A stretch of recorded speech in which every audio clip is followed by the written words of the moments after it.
पढ़ नहीं सकता तो पढ़ने की तमन्ना छोड़ दे, पढ़ते पढ़ते अगर भूल जाए वो नजरिया छोड़ दे।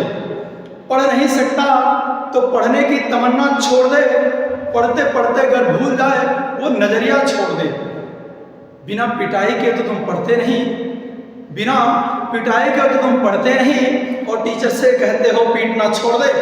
नमस्कार, मेरे शेर न्यू हिंदी की महागाथा में आपका स्वागत है। मैं हूं श्रीपति यादव और आप लोगों के लिए लेकर के आ गए हैं आदिकाल। किसी भी UP TGT, PGT, UP TET, C TET, super TET, किसी भी परीक्षा में बैठने के लिए जा रहे हो, हाई स्कूल, इंटर, कहीं, इससे आपका सामना जरूर होगा।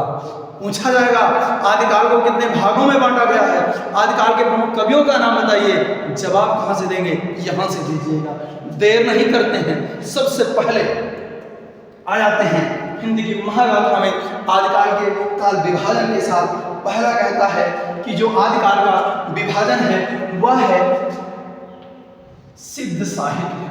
क्या है? सिद्ध साहित्य। आदिकाल का जो सबसे पहला विभाजन किया गया है वो सिद्ध साहित्य में किया गया है। इसमें जो सबसे पहले जो हमारे आदिकालीन कवि आए जिनके बारे में लोगों को जानकारियां हुई वो माना गया सिद्ध साहित्य। उसके बाद दूसरा क्या है? दूसरा है आपका सिद्ध साहित्य के बाद जो दूसरा आ जाता है वह है जैन साहित्य। क्या है? जैन साहित्य। क्या? जैन साहित्य। इसके बाद तीसरा, 3 नंबर पर क्या आता है? तो 3 नंबर पर आता है नाथ साहित्य। क्या आता है? नाथ साहित्य। अगला, उसके बाद क्या आता है? उसके बाद आता है लौकिक साहित्य। क्या आता है? लौकिक साहित्य। क्या? लौकिक साहित्य। और अगला क्या आता है? तो अगला आता है रासो साहित्य। क्या आता है? रासो साहित्य आता है। तो इस प्रकार से आदिकाल के 5 विभाजन किए गए हैं: सिद्ध साहित्य, जैन साहित्य, नाथ साहित्य, लौकिक साहित्य और रासो साहित्य। अब प्रश्न यहाँ खत्म नहीं होता कि आदिकाल को कितने भागों में बांटा गया है या आदिकाल को कितने साहित्यों में रखा गया है। प्रश्न यहाँ खत्म नहीं होता, प्रश्न तो यहाँ से शुरू होता है। जी हाँ, बहुत बेहतरीन सेशन के साथ आप लोगों के सामने आ गए हैं। वीडियो को लाइक कर दीजिए क्योंकि सेशन इतना जबरदस्त है, और चैनल पर पहली बार आए हैं तो सब्सक्राइब कर लीजिए और अपने दोस्तों को शेयर कर दीजिए। कहीं कोई समस्या हो तुरंत कमेंट कीजिए, आपको कैसा लगा। देखते हैं, अब बात करेंगे सिद्ध साहित्य की। तो सिद्ध साहित्य के अंतर्गत आप लोगों से प्रश्न करेगा कि सिद्ध साहित्य के अंतर्गत जो प्रमुख कवि है वो कौन है, बताते हैं। इसमें जो प्रमुख कवि हैं वो है, कौन है? सरहपा। कौन है? सरहपा। उसके बाद कौन है? उसके बाद है जो सबसे महत्वपूर्ण स्थान रखते हैं वो है सबरपा। क्या? सबरपा। और जो सरहपा हैं उनको हिंदी का प्रथम कवि माना जाता है। हिंदी का प्रथम कवि माना जाता है सरहपा को। और इनकी रचना क्या है? तो इनकी रचना है दोहा कोश। क्या है? दोहा कोश। सरहपा की रचना है दोहा कोश। और अगले जो कवि हैं वो हैं लुइपा। सबरपा के बाद है लुइपा। तो अगर आपसे पूछा जाएगा कि लुइपा किस काल के कवि हैं तो आदिकाल, सरहपा किस काल के कवि हैं तो आदिकाल के, और आदिकाल में किस साहित्य से संबंधित हैं सरहपा, लुइपा, तो सिद्ध साहित्य से संबंधित है। सरहपा की जो रचना है वो कौन सी है? वो है दोहा कोश। निश्चित है आप लोगों को सिद्ध साहित्य से संबंधित ये प्रश्न आएगा तो आप लोग पेपर को अपनी मुट्ठी में रखेंगे। अगली बात करते हैं जैन साहित्य की कि जैन साहित्य में कौन आता है। तो जैन साहित्य में आते हैं, आप लोग परिचित हैं, कौन है? वो है देवसेन। कौन है? देवसेन। फिर से समझ लो, देवसेन बोल रहे हैं, देवसेना नहीं। देवसेना और बाहुबली याद आ रहा है। देवसेन। इनकी रचना कौन सी है? तो इनकी रचना है श्रावकाचार। क्या है? श्रावकाचार। जी हाँ, सिद्ध साहित्य के बाद आया जैन साहित्य, और जैन साहित्य के अंतर्गत जो आगे आपके देवसेन, और इनकी रचना है श्रावकाचार। अगले जो कवि हैं वो है मुनिजन विजय। वह है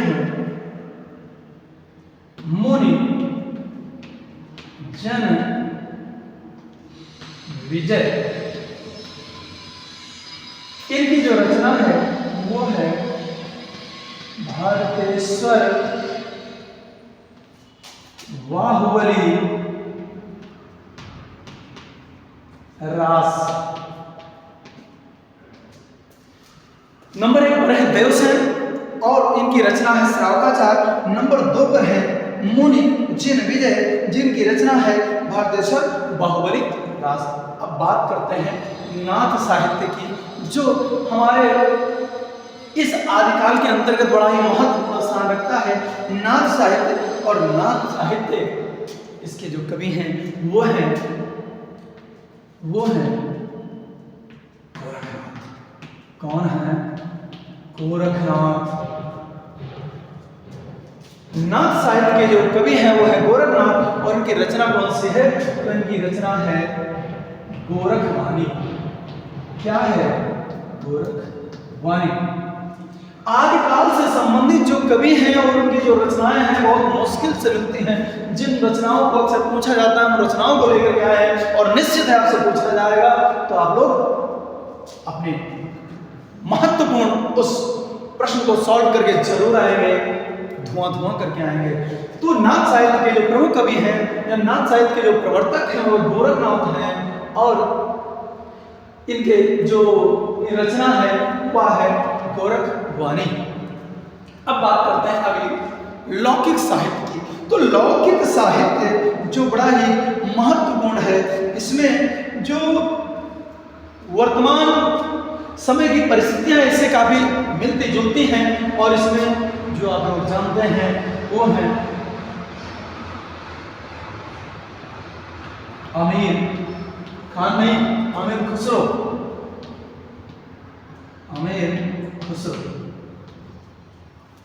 इनकी जो रचना है वो है पहेलियां, मुकरियां या सुखने दो सुखने। ऐसे रचनाएं हैं जो लौकिक साहित्य में अमीर खुसरो ने जिनका जिक्र किया है। और इसके अतिरिक्त है कुशल राम वाचक।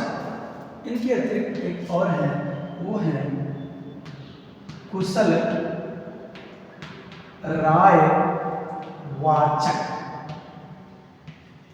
इनकी जो रचना है वो है भोला मारू रा दुहा।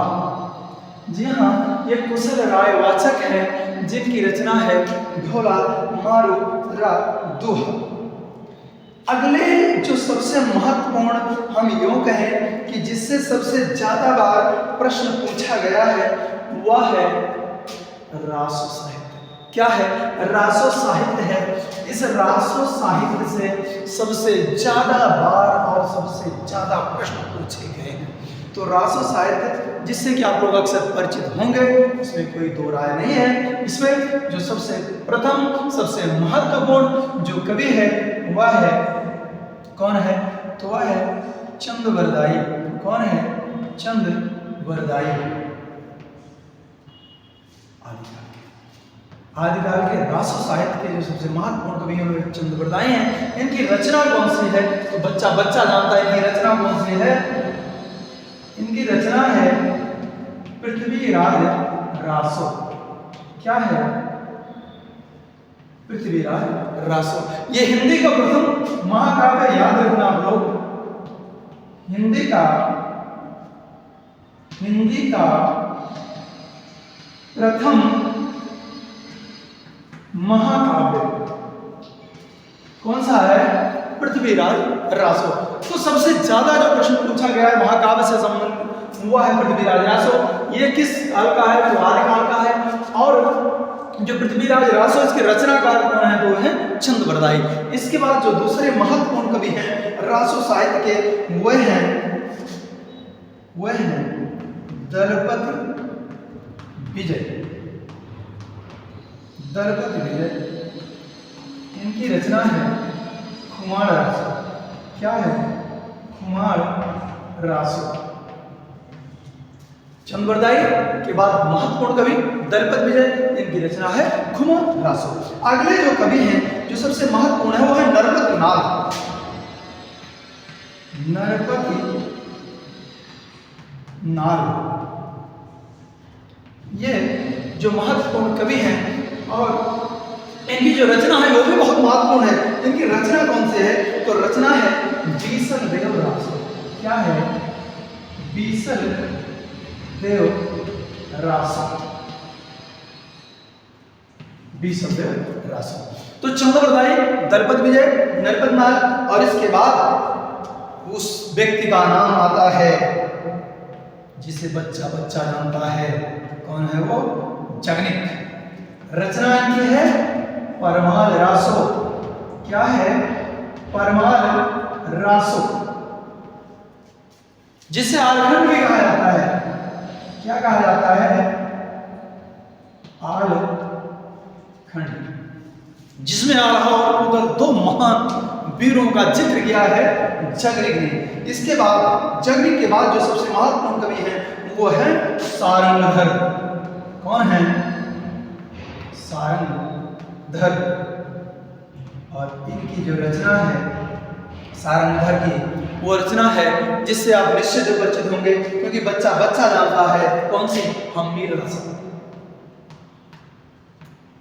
हमीर रासो। जगनिक के बाद सारंगधर, सारंगधर की रचना हमीर रासो। और इसके बाद नल सिंह। कौन है? नल सिंह। इनकी रचना कौन सी है? विजय पाल रासो।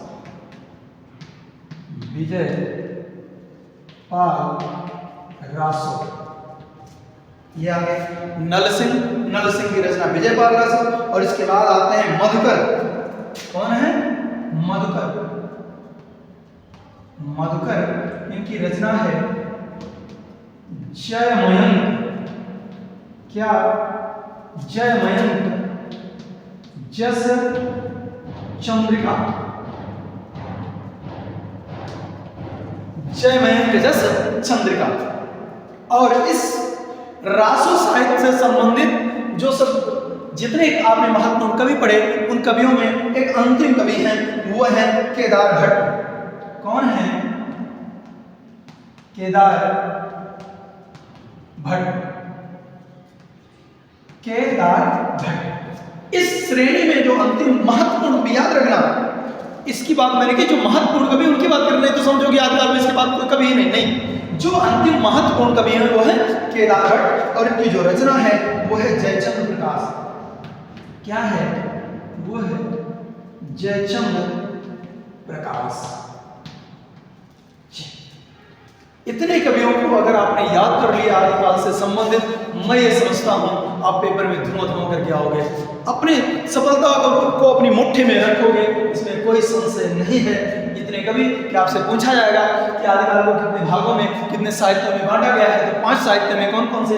सिद्ध साहित्य, जैन साहित्य, नाथ साहित्य, लौकिक साहित्य और रासो साहित्य। इसमें जो कवि है मैंने इनका वर्णन कर दिया।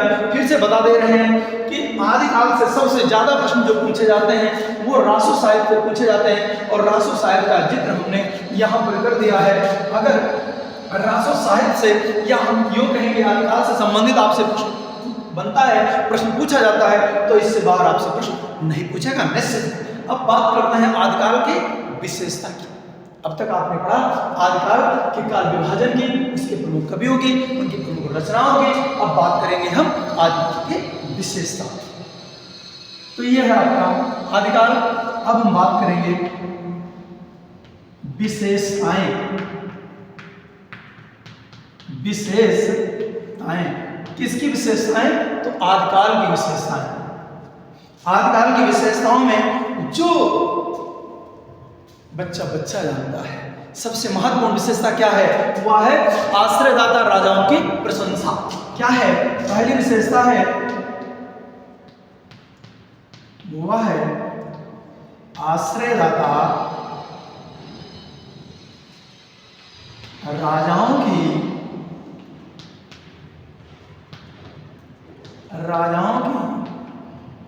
प्रशंसा। क्या है? आश्रयदाता राजाओं की प्रशंसा। निश्चित है इसमें किसी को कोई कंफ्यूजन नहीं हुआ होगा कि आदिकाल में आश्रयदाता राजाओं की बहुत प्रशंसा हुई है। उसके बाद जो दूसरी विशेषता है वो क्या है भाई? आदिकाल की जो दूसरी विशेषता है वो क्या है? क्या है भाई? वीर रस का, वीर रस का वर्णन। तो वीर रस का घनघोर वर्णन हुआ है आदिकाल में। वीर रस का घनघोर वर्णन हुआ है आदिकाल में। जो तीसरी महत्वपूर्ण विशेषता है वह क्या है? वह यह है डिंगल और पिंगल भाषा। क्या है? डिंगल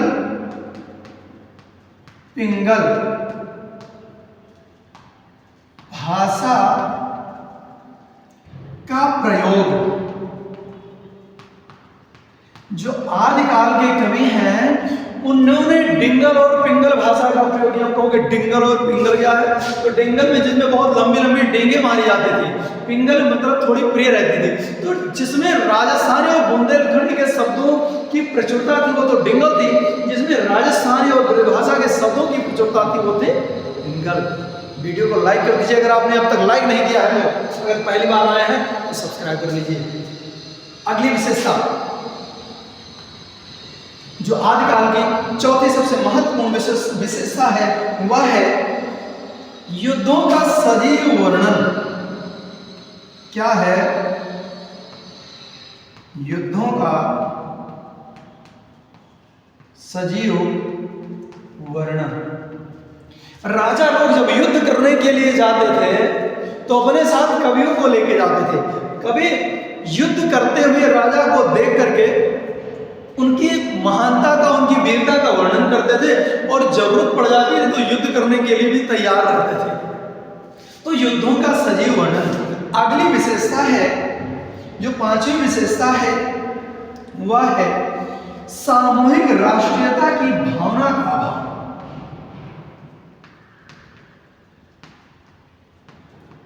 सामूहिक राष्ट्रीयता की भावना का अभाव। उस समय हमारे देश में बहुत सारे राजा थे। राजा बहुत सारे कैसे थे? क्योंकि बहुत सारे राज थे। जब बहुत सारे राज थे तो उसके छोटे छोटे बहुत सारे राजा भी थे, छोटे छोटे राज तो उसके राजा भी थे। अब राजा थे तो उनको अपने राज से मतलब रहता था, उनको पड़ोसी के राज से कोई मतलब नहीं रहता था। चाहे उसमें शत्रु आक्रमण करता है या उसको अपने कब्जे में ले लेता है या उसको कोई अनुदान देता है या उसकी कोई सहायता करता है, इन प्रकार से उससे कोई मतलब नहीं रहता था भारत के इन राजाओं को। तो सामूहिक राष्ट्रीयता की भावना का अभाव। अब बात करते हैं अगली विशेषता की। वह है छठवीं विशेषता, वह है रासो ग्रंथ की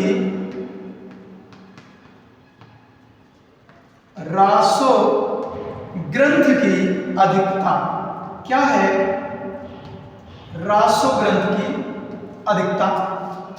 यहां पर रासो, जैसे भी हमने बताया आपको, यहां पर देखिए रासो ग्रंथ एकदम लाइन से रासो ग्रंथ इनका जिक्र किया गया है। तो ये रासो ग्रंथ की इसमें बहुत अधिक विशेषता थी। अब आप लोग सोच रहे हैं इसकी जरूरत कैसे है, इससे संबंधित हमसे प्रश्न कैसे किए जाएंगे? तो ये समझो कि प्रश्न ऐसे होंगे, आपसे पूछा जाएगा कि आश्रयदाता राजाओं की प्रशंसा किस युग की विशेषता, किस काल की विशेषता है? आपसे पूछा जाएगा कि डिंगल और पिंगल भाषा का प्रयोग किस काल में होता था? आपसे पूछा जाएगा युद्धों का सजीव वर्णन किस काल की विशेषता है? सामूहिक राष्ट्रीय चेतना की भावना का अभाव किस काल की विशेषता है? तो अगर आपने यहाँ पढ़ा है तो तुरंत टिक करके आओगे, तुरंत लिख करके आओगे कि आदिकाल की विशेषता है। तो मैं ये समझता हूँ कि आपने आदिकाल को बहुत अच्छे से पढ़ लिया है, इसमें किसी प्रकार की कोई भी समस्या नहीं रह गई है। अगर कोई समस्या है तो आप लोग नीचे कमेंट कीजिएगा। वीडियो कैसा लगा आपको आप जरूर बताइएगा।